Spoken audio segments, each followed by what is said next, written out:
LGT News un peu particulier ce soir, puisqu'il sera consacré justement au match éliminatoire de la CAN 2022. On va commencer par le groupe A, la Guinée accrochée par le Tchad. Et oui, en attendant la rencontre entre la Namibie et le Mali ce mardi, la Guinée garde la tête du groupe A de ces éliminatoires grâce aux points obtenus contre le Tchad. Donc un but partout de dimanche. Naby Keïta a ouvert le score avant qu'Amat Abdarrahmane égalise.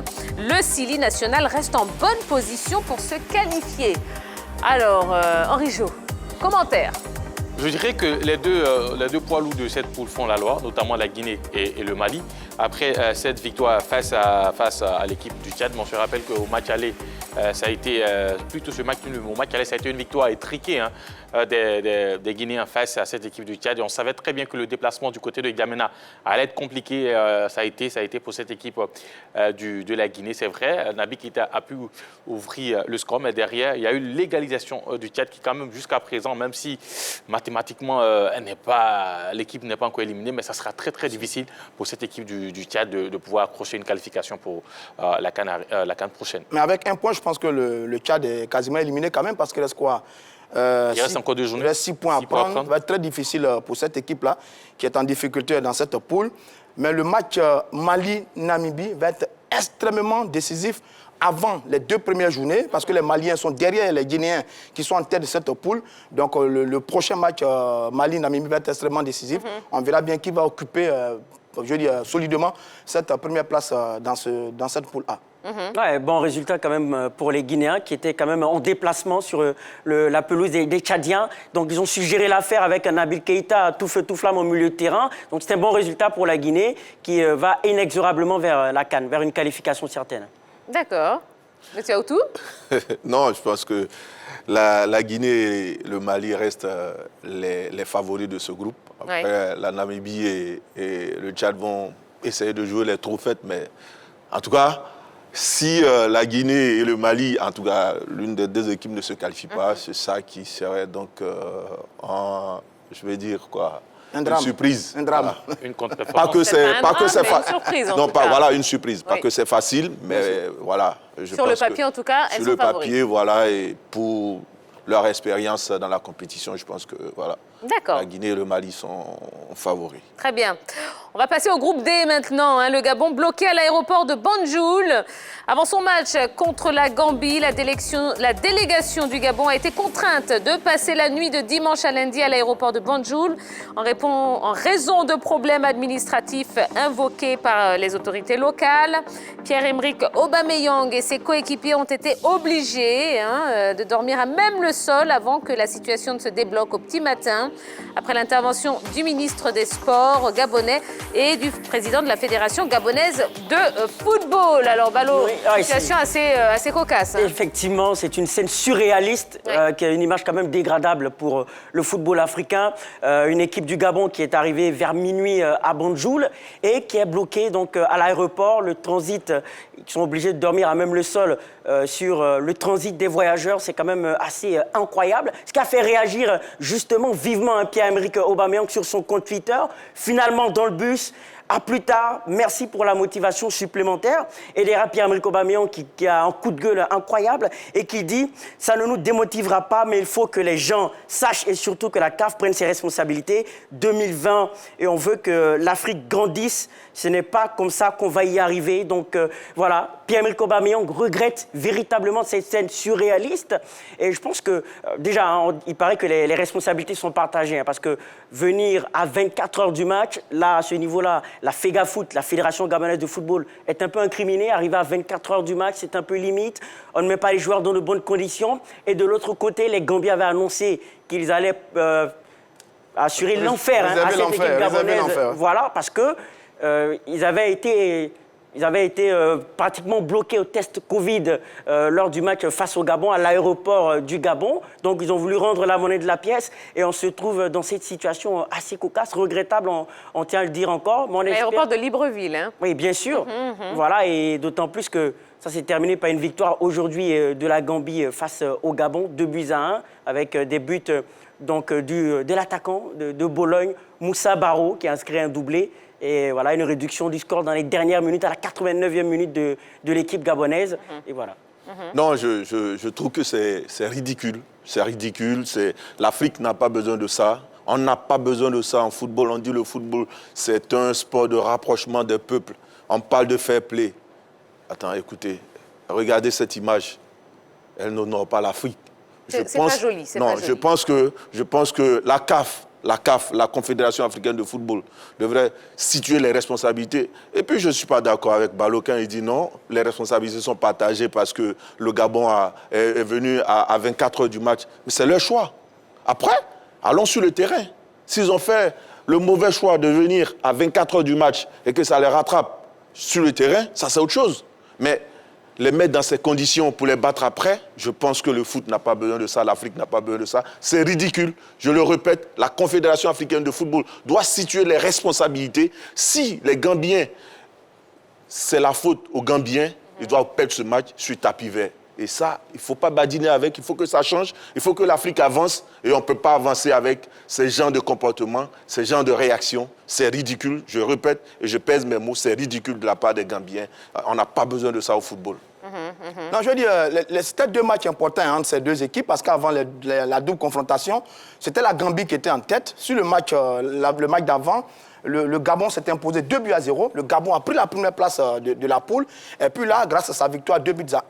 Mais quand même, les Gabonais ont fait un match héroïque. Ils ont souffert énormément dans ce match.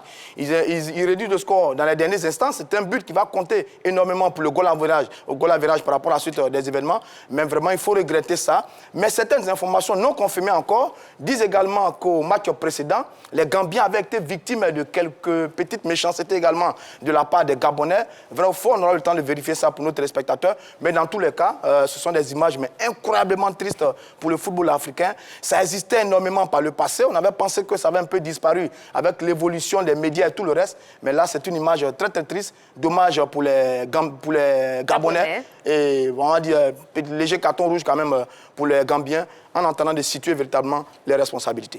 Allez, on va passer au groupe E. Maintenant, le Burundi relance tout. Grâce à un doublé de Saïdi Ntibazonkiza et un but de Youssouf Ndaye-Chimiye, le Burundi a battu la Mauritanie 3-1 ce dimanche et a obtenu sa première victoire dans les éliminatoires de la CAN 2022. En attendant le match Centrafrique-Maroc, ce mardi, le groupe E s'est resserré. La Mauritanie reste provisoirement deuxième du groupe E, mais cette défaite du Burundi relance le suspense pour le reste des éliminatoires. Alors, commentaire, Guillaume Aoutou. Oui, commentaire, ça prouve que le football africain, il n'y a plus de favoris. On aurait pu penser que la Mauritanie, vu ses résultats de ces dernières années, partait favorite face au Burundi. Mais sur le terrain, la réalité les a rattrapés. Le Burundi était à la dernière CAN, tout comme la Mauritanie. Et donc, pour moi, il n'y a pas de surprise. Ils savaient qu'ils avaient encore un coup à jouer. Il fallait gagner lors de cette quatrième journée, pour ne pas être décroché, pour avoir la chance de jouer les éliminatoires jusqu'au bout. C'est ce qu'ils ont fait. Ils ont réussi très bien face à la Mauritanie qui doit, je pense, retourner à sa copie parce qu'il se voyait déjà trop beau. La Mauritanie, oui, parce que ça a commencé à... Vous pensez qu'ils ont sous-estimé cette rencontre ? Oui, parce que la Mauritanie, par rapport au Burundi aujourd'hui, la Mauritanie, c'est ce qui se fait de mieux en termes d'organisation, en termes de jeu, en tout cas pour les équipes supposées petites par le passé. Bon, de là à dire qu'ils ont sous-estimé leurs adversaires, je ne sais pas. Ça, c'est à voir quand même parce que... non, je les éliminatoires sont serrés. Les éliminatoires sont serrés, mais si tu prends le Burundi et la Mauritanie aujourd'hui, en termes de jeu, en termes d'acquis, la Mauritanie peut s'estimer au-dessus du Burundi. Mais sur le terrain, je pense que la réalité les a rattrapés. Alors, c'est vrai qu'il y a une révolution au niveau du football mauritanien. Et puis, on se rappelle, avant cette double confrontation, un match miroir, c'était l'équipe mauritanienne qui était devant les Burundais. Cette équipe est toujours devant, mais ça s'est serré au niveau des points.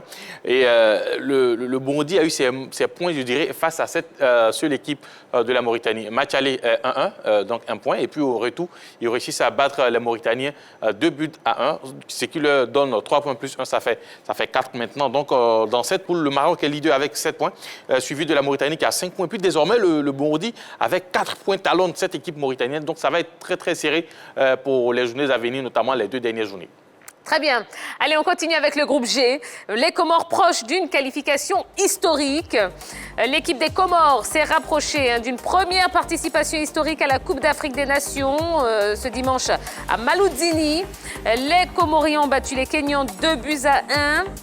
Les Colacantes sont premiers du groupe G avec 8 points en attendant le match Togo-Égypte. Une victoire des Égyptiens au Togo les rapprocherait un peu plus de la qualification. Henri Jo. Alors, c'est un pays qui est très jeune sur la scène africaine. Les Comores, leur premier match en éliminatoire de la CAN s'est joué en 2010, notamment dans le groupe C. Ils étaient dans ce groupe-là en compagnie de l'équipe de la Zambie, la Libye et puis l'équipe, le Mozambique. Ils obtiennent déjà leur premier point le 28 mars 2011 face à la Libye dans un match délocalisé au Mali parce qu'en ce moment, l'équipe libyenne, la Libye était il y avait une guerre au niveau de la Libye.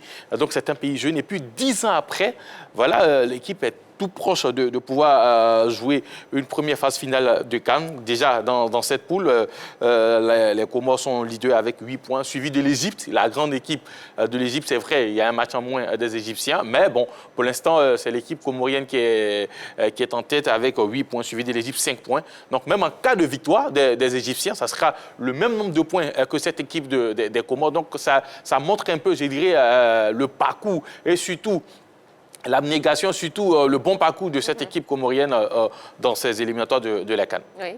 Ce qu'il faut ajouter, c'est que Henri Joël ne le dit pas, mais l'entraîneur qui est là, ça fait 6 ans qu'il est là. 6 ans. Ça prouve qu'il faut laisser le temps aux techniciens souvent de travailler. Quand on travaille sur la durée, avec les moyens, et qu'on sait où on va, ça donne ses résultats. Ce n'est pas arrivé comme ça. Il le dit, 2010, nous sommes en 2020, et l'entraîneur, ça fait 6 ans qu'il est là. C'est-à-dire qu'il a... Je ne sais pas si... on voit bien que vous faites une remarque visée là. Hein? Non, je ne vise personne. Mais je dis que pour faire des résultats, il faut travailler sur la durée. Et il y a des exemples, il y a plein d'exemples. C'est en France, Deschamps, au Portugal avec l'entraîneur qui est là, l'Allemagne avec voilà, au Sénégal tout près de nous ici avec Aliou Cissé. Non, sur la durée, on fait des résultats, c'est clair. D'accord, très bien. Allez, on passe au groupe J. La Guinée équatoriale domine la Libye. 6/6 pour la Guinée équatoriale sur son terrain. Le Nzalang National a remporté son deuxième succès en 2 matchs contre la Libye, 1-0. Le but victorieux a été marqué par Iban Salvador. Avec cette double victoire, les Équato-Guinéens deviennent de sérieux prétendants à la qualification dans ce groupe dominé par la Tunisie. Alors, Roger Stéphane, commentaire. La Tunisie a 9 points, c'est le leader de ce groupe. La Guinée équatoriale est deuxième avec 6 points, donc derrière l'équipe de la Tunisie, mais devant la Libye et la Tanzanie. Donc pour l'instant, elle fait une très belle campagne. Mais attention, le prochain match sera face à la Tanzanie. Et c'est ce match-là qui sera décisif pour la suite des événements. Mais pour l'heure, comme vous dites, saluons la belle prestation de la Guinée équatoriale avec 6 points, qui est bien logé là derrière la grande équipe de la Tunisie, qui à mon avis va confirmer pour ces éliminatoires. Quel pays va donc accompagner la Tunisie dans cette poule? On pense aux Comores, on pense à la Guinée équatoriale. Prochain match face à la Tanzanie, on verra bien qui pourra accompagner cette équipe de la Tunisie. Ouais, félicitations à cette équipe de la Guinée équatoriale. Ça prouve que le football africain est en train de changer en général avec l'émergence de nouvelles nations comme le Comore, la Guinée équatoriale et même la Mauritanie qui s'est bien illustrée lors de la CAN précédente. Donc c'est un football qui change, cette bonne guerre pour la compétition, en tout cas en Afrique. Allez, on va terminer avec cette information, la CAF qui change de président, changement provisoire à la tête de la Confédération africaine de football. Infecté par le coronavirus, le président de l'instance, Ahmad Ahmad, qui suit une période de convalescence à Madagascar, est obligé de déléguer temporairement ses fonctions à son premier vice-président, Constant Omari. Le Congolais dirigera donc la CAF jusqu'au 30 novembre prochain, a annoncé vendredi l'instance panafricaine. Oui, Stéphane. Covid oblige. Hein, Ouais. c'est une présidence temporaire, hein, mais fait provisoire. Il y a une période de convalescence d'Ahmad Ahmad qui va durer 20 jours. Constant Omari est congolais. Il est le premier vice-président de cette institution. Il faut savoir qu'ils sont 22 dans le comité exécutif de la CAF. C'est beaucoup. Et puis quand je regarde tout ce qui se passe en ce moment au sein de ce comité exécutif, j'ai envie de me poser quelques questions parce que sur l'élection, il y a 3 membres du comité exécutif qui sont candidats pour succéder à Ahmad Ahmad. Il y a Ahmad Ahmad lui-même, qui est le président de la Confédération africaine de football. Il y a Ahmed Yahya, le Mauritanien, qui a été coopté et qui est membre par Ahmad Ahmad, coopté par Ahmad Ahmad, et qui est membre du comité exécutif.